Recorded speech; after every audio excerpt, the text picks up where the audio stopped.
My family kicked my 7-year-old and me out during Christmas dinner. You should leave and never return, my sister said. Christmas is so much better without you, Mom added. I didn't beg. I just said, then you won't mind me doing this. 5 minutes later, they were begging me to undo it. Technically, I didn't even get to finish my meal. There was still gravy on my plate and a fork in my hand, hovering like it had forgotten what job it was supposed to do. My 7-year-old daughter Mia had taken 2 polite bites of her roll and was quietly counting the peas on her plate the way kids do when the air in a room gets sharp. My sister's kids bounced in their chairs and talked over each other, nobody stopping them, while Mia sat still and silent, already knowing which kids were expected to behave. Across from me, my sister Eliza was smiling like she'd been practicing it in the mirror. That special kind of smile that says, I'm being reasonable, while her eyes are saying, I'm about to ruin your life and call it boundaries. Connor, Eliza's husband, sat beside her, nodding along at nothing, the human equivalent of a screensaver. He'd been hovering around our family for years, always a little too comfortable in my parents' house, always acting like the guest room had his name on it. Connor was the kind of man who could watch a building burn down and ask where the marshmallows were. My mother dabbed the corner of her mouth with her napkin like we were at some elegant holiday dinner and not a slow-motion family car crash. My father stared at his mashed potatoes with the intensity of someone negotiating with them to become a different life. The evening had been tense from the start. Little comments, little digs. Oh, Rachel, you look tired, Mom had said the second I walked in, like fatigue was a moral failing. Eliza had glanced at Mia's dress and said, cute, very simple, as if a 7-year-old should be dressed like she was headed to a gala. Connor had asked, with a straight face, so, are you still in that phase where things are tight? I'd smiled through it. I'd done what I always do. Swallow, nod, pretend. Because it was Christmas. Because Mia was watching. Because I'd promised myself that this year would be different. And then, somewhere between the green beans and Eliza's third passive-aggressive compliment about her own centerpiece, she decided she was done pretending. She set down her fork like she was putting down a gavel. We need to talk, she said. My stomach sank. Not because I didn't expect it, because I did, but because I knew exactly what kind of talk this was going to be. The kind where I'm not allowed to have feelings, and if I do, they get called dramatic. Eliza leaned back in her chair. It's been a lot, and Mom and Dad agree. My father didn't look up. My mother didn't protest. Connor chewed slowly, like he'd been waiting for this course. Eliza, I said, keeping my voice even. What are you doing? She tilted her head. We've all decided you should leave, and never return. There it was, clean, practiced, like she'd rehearsed it with a ring light. Mia looked up from her peas. My mother chimed in immediately, like she couldn't bear to let Eliza have the spotlight for more than 2 seconds. Christmas is so much better without you. And she said it softly, almost kindly, like she was talking about a bad candle scent. I blinked. Once. Twice. I looked at Dad. He finally lifted his eyes, and for a second, just a second, I thought he might say something. Anything. A protest. A correction. A simple, hold on. But he didn't. He just looked tired, and silent, and complicit. Mia's little hand tightened around her fork. I felt something in my chest crack, quietly, politely, like a plate slipping off a counter in another room. And I knew I had 2 choices. I could beg, I could explain. I could do the whole humiliating routine where I try to prove I deserve to exist in my own family. Or I could stop auditioning. I set my fork down. Mia, I said gently, keeping my eyes on her. Honey, Can you go grab your coat? And your little backpack? We're leaving. She didn't hesitate. She slid out of her chair like she'd been waiting for permission. Okay, she said. No argument. No tears. Just relief wrapped in a child's voice. She walked out of the dining room toward the hallway, and something about how quickly she went, how easily, made me feel sick. Like she'd been carrying this discomfort longer than I wanted to admit.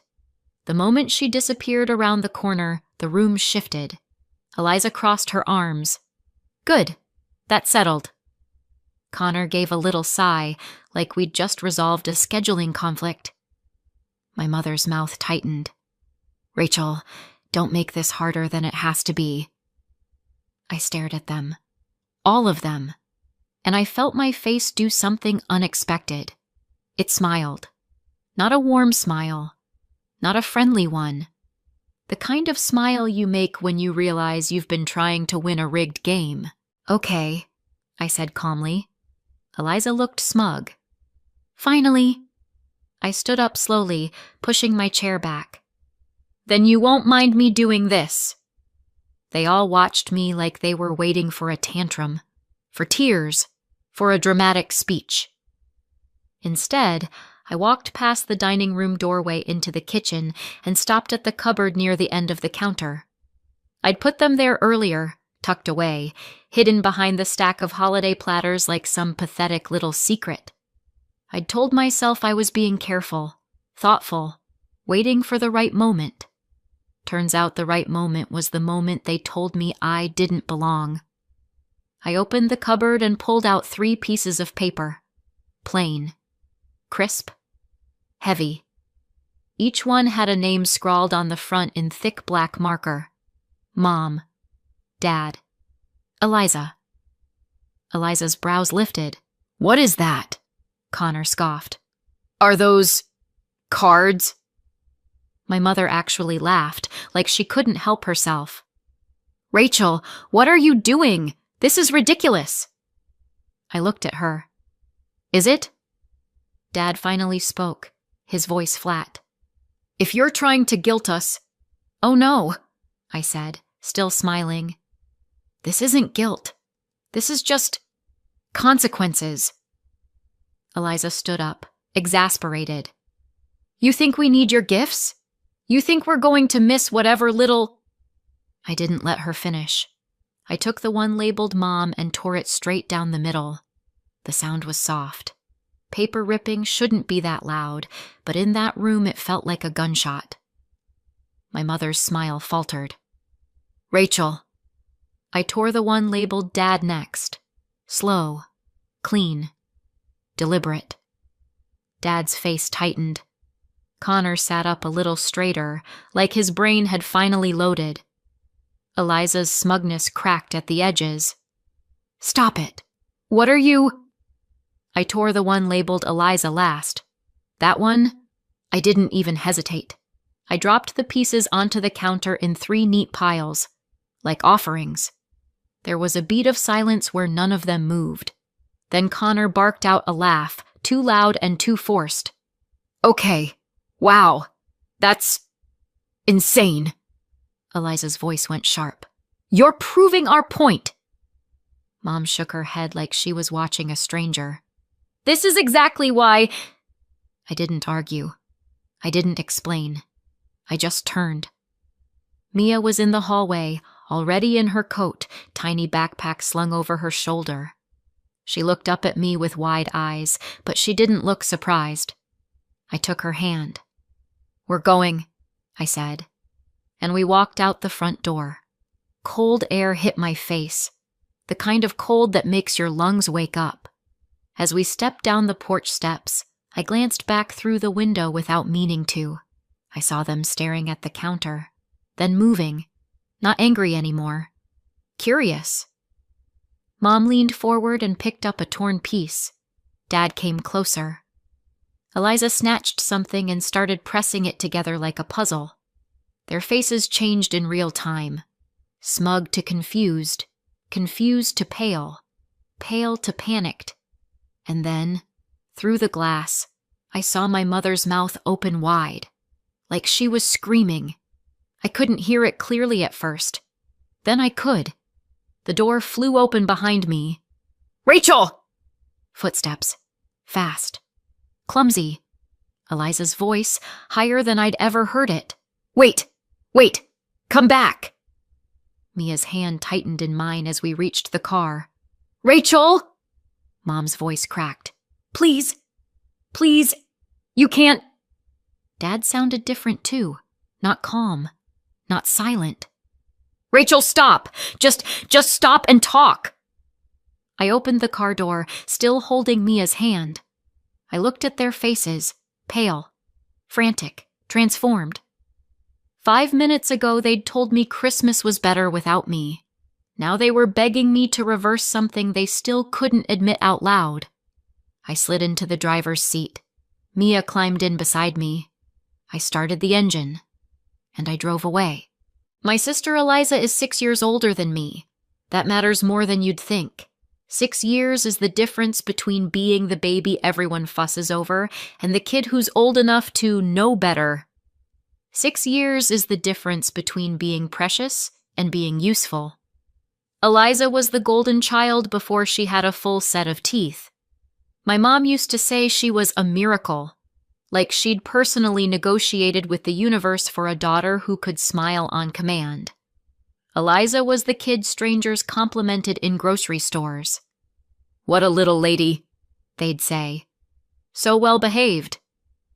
I was the kid behind her, holding the cart, being told not to touch anything.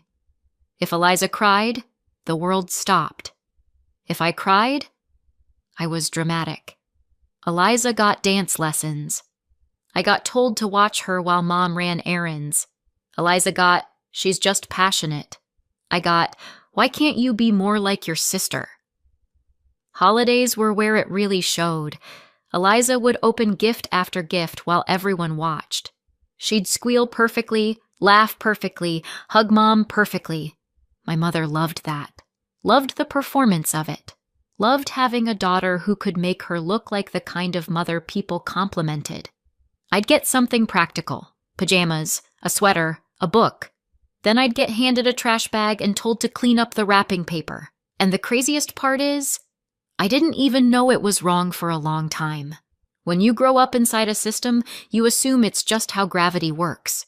By the time I was a teenager, I'd perfected the art of making myself small.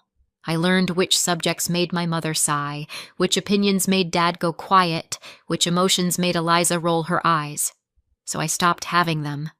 Or I stopped showing them anyway. I left for college and thought maybe distance would fix it.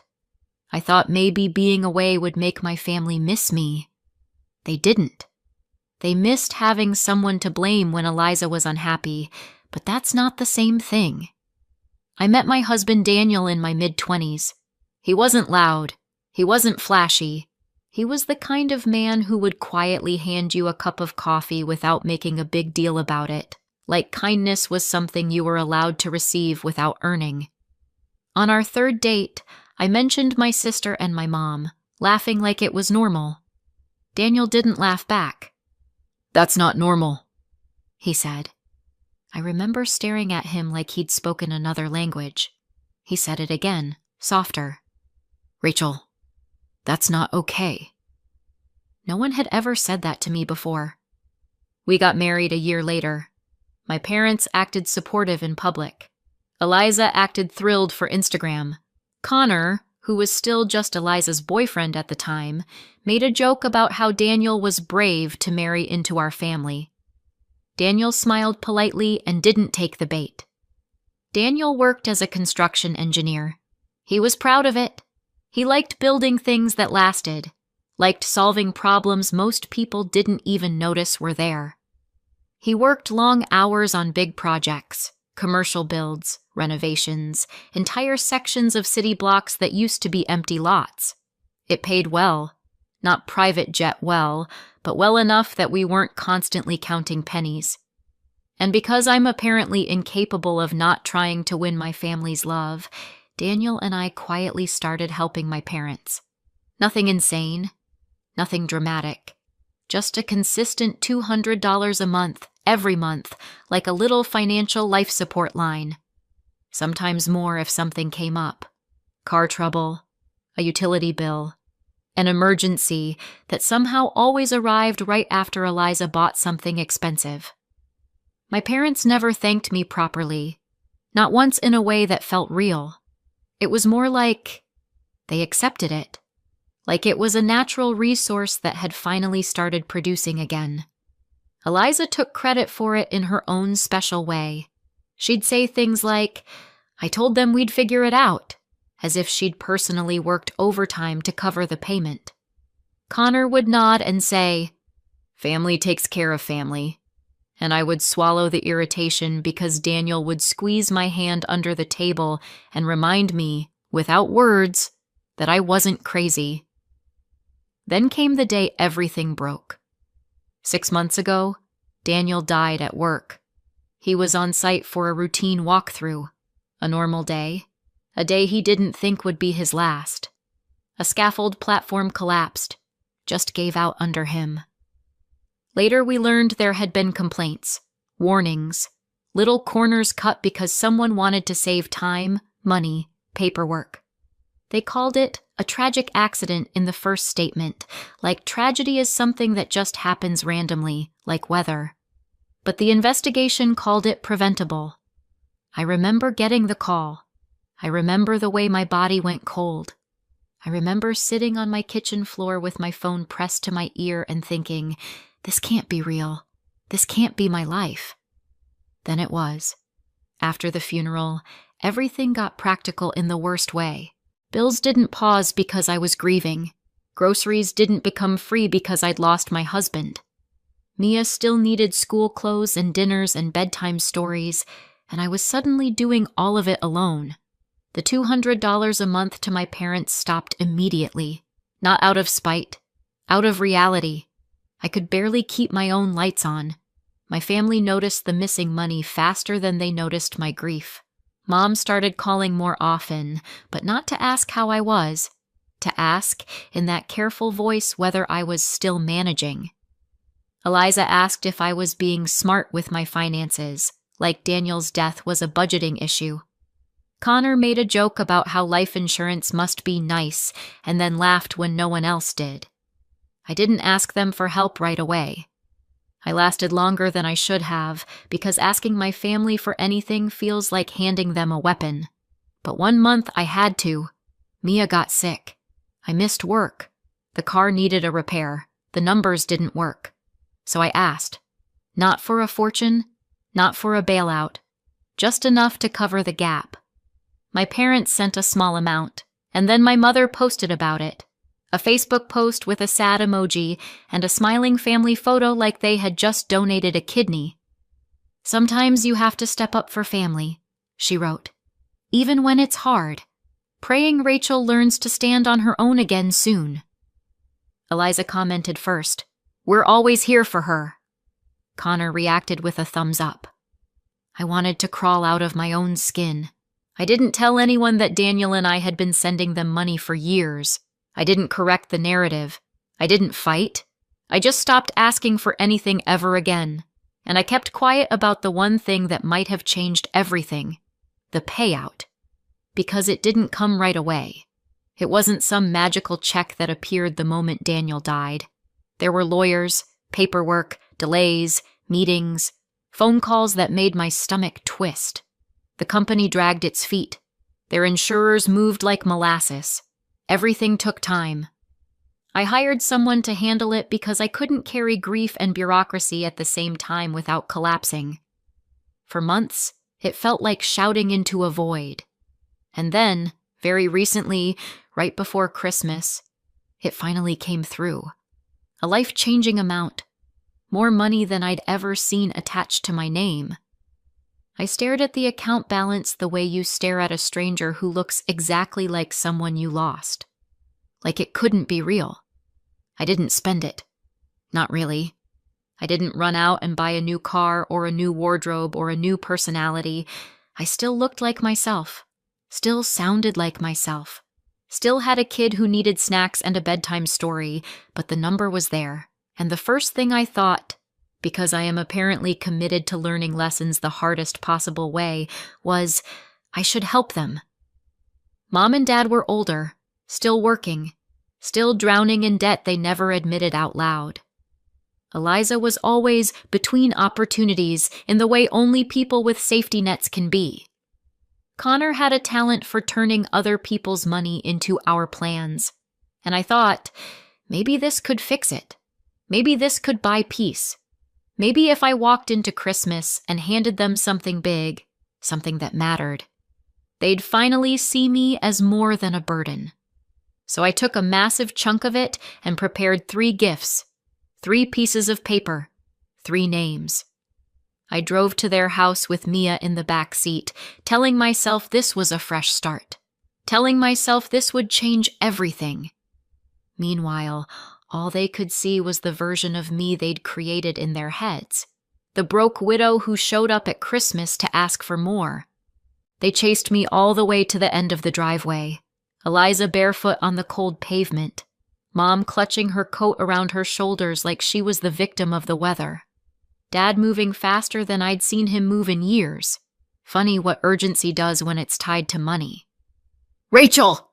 Mom shrieked. "Stop! Please!" "Undo it!"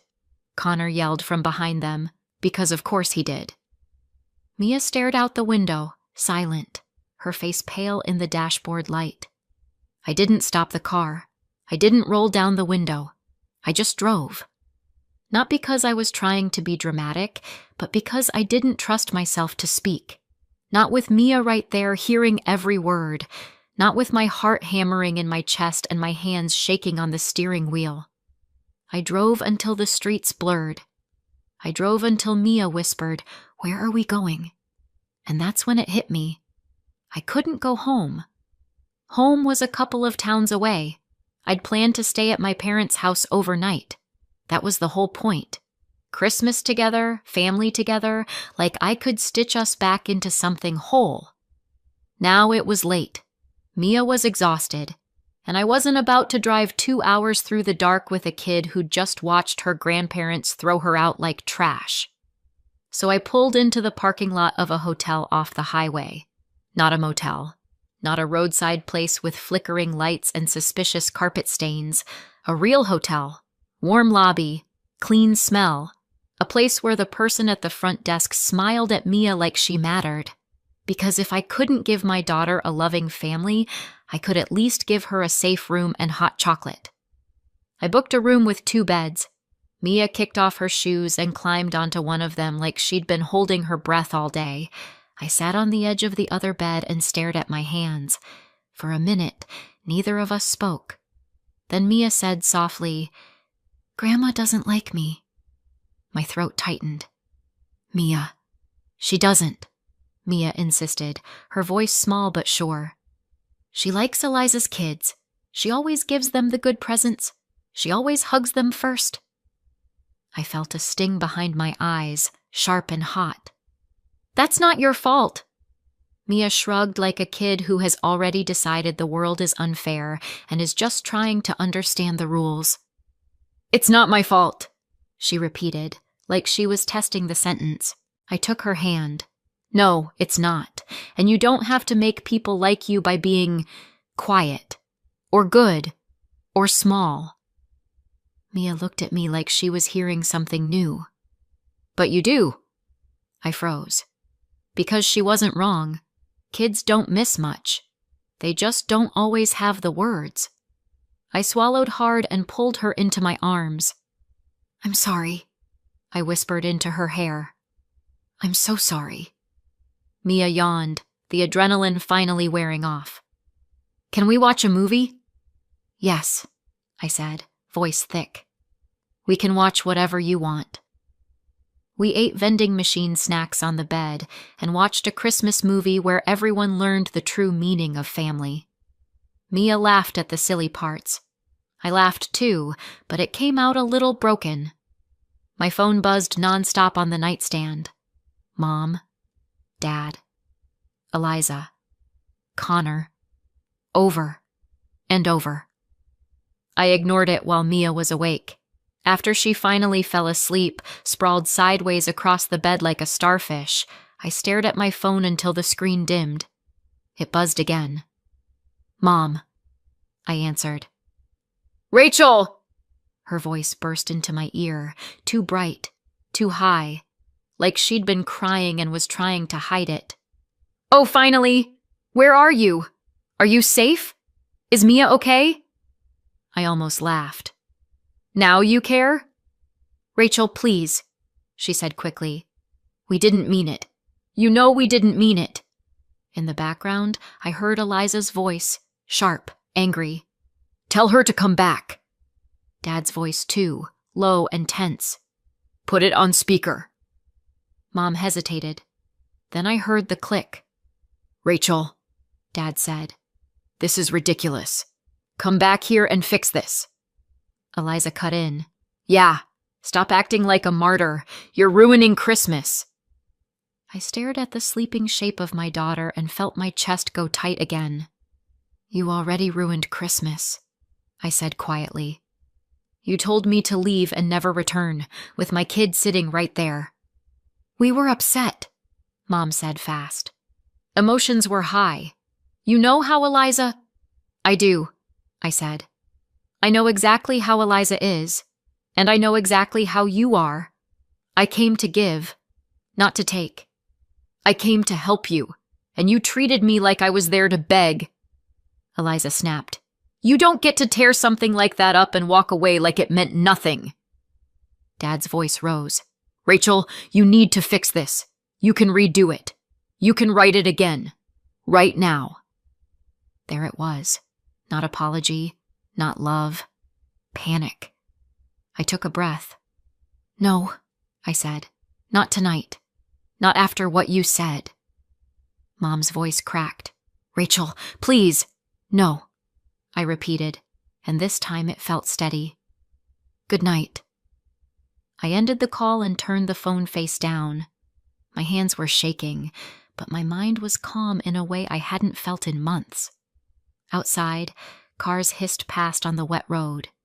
Inside, Mia slept, safe.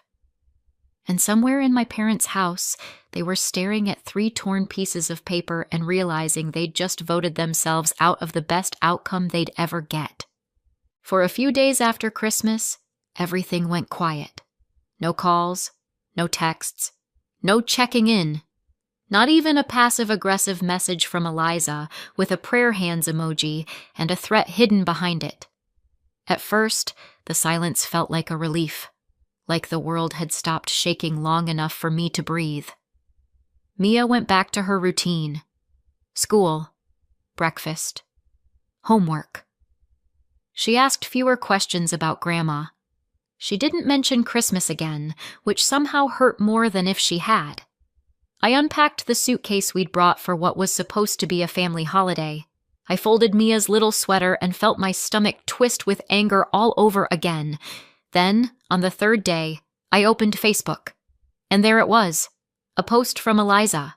A photo of her in my parents' living room, smiling in front of the tree like she'd just won an award.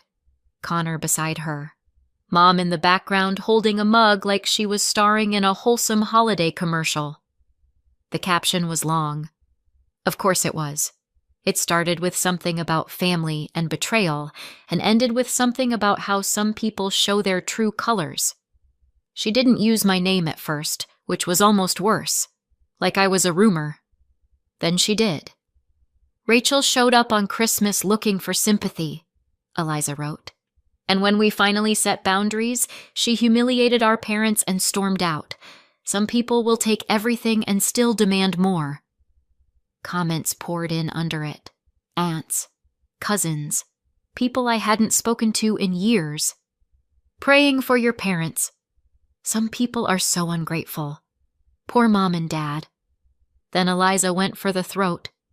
"And yes," she wrote, "before anyone asks, Rachel got a huge payout from Daniel's death, and she won't give her own family a penny. She'd rather punish us than act like a decent human being." I stared at the screen, my hands cold. I profited off my husband's death. That's what she was implying. That I was lucky. that I should be grateful, that I owed them a cut of grief. My phone started ringing again within the hour, the flying monkeys, as my therapist would probably call them if I had the time to get one. An aunt. I just think you should apologize. Your parents are devastated. A cousin. Eliza said you went crazy and ripped up money in front of them. Another cousin. Is it true you got paid? That's wild. A message from someone I barely remembered. Family is all you have. I didn't answer at first. I made Mia lunch. I helped her with a math worksheet. I watched her color a picture of a snowman and wondered what kind of adults could look at a child and decide she didn't deserve a seat at the table. By the end of the day, I was done being quiet, because quiet had never protected me. Quiet had only made me easier to blame. I opened my bank app and pulled up the transfers I'd been making for years. $200 a month. Every month. I took screenshots. Then I scrolled back to the Facebook post my mother had made after Daniel died. The one where she bragged about sending me a small amount like it was charity. I screenshot that too. Then I typed. Not a rant, not a novel. Just the truth, clean and sharp. Eliza, I wrote. You told me to leave and never return on Christmas. In front of my 7-year-old. Mom agreed. Dad stayed silent. Then I posted the receipts. Years of monthly payments. Quiet help I never bragged about. And right beneath it, my mother's old post. Her sad emoji. Her stepping up for family. Her little implication that I was irresponsible. Here's what family looked like before Daniel died, I wrote. We supported Mom and Dad every month for years. I never posted about it. I never asked for applause. Here's what happened the one time I needed help. They posted about it like I'd robbed them. And for the record, I added, I didn't storm out. I left when my parents and sister told me Christmas was better without me in front of my 7-year-old daughter. I hit post. Then I turned off my phone and went to sit with Mia on the couch while she watched cartoons. It didn't take long. Within an hour, people started commenting on Eliza's post differently. Wait, you were sending them money? Why did you post about helping her? So you kicked her out and now you want her money? Eliza's comments got defensive, then angry. Then she deleted a few. Mom tried to message me privately. Dad didn't say anything, but I saw his sister, my aunt, comment, "This is disgusting." Rachel and Mia didn't deserve that. Eliza's post got edited, then edited again. Then it disappeared. The next day, the doorbell rang. I looked through the peephole and felt my stomach drop. Mom and Dad were there. Eliza, too. Connor standing behind her like a supportive lamp. And in Mom's hands, a cake. Like frosting could undo cruelty. I opened the door just enough to step into the frame. "Rachel," Mom said, voice too sweet. "Hi, sweetheart." I didn't answer. Eliza smiled. Not the smug one from Christmas. A new one. The kind you wear when you want something. "We just want to talk," she said. "We've all had time to cool down." Dad cleared his throat. "We're family." Mom held the cake up slightly like it was a peace offering and not a prop. "We didn't mean what we said," she rushed. "You know that." I stared at them. "You meant it enough to say it." Eliza's eyes flickered. "That was a moment." "A moment," I echoed. "A moment where you looked at my kid and decided she didn't belong." Connor leaned forward a little. "Rachel, come on. Mia needs cousins. Family."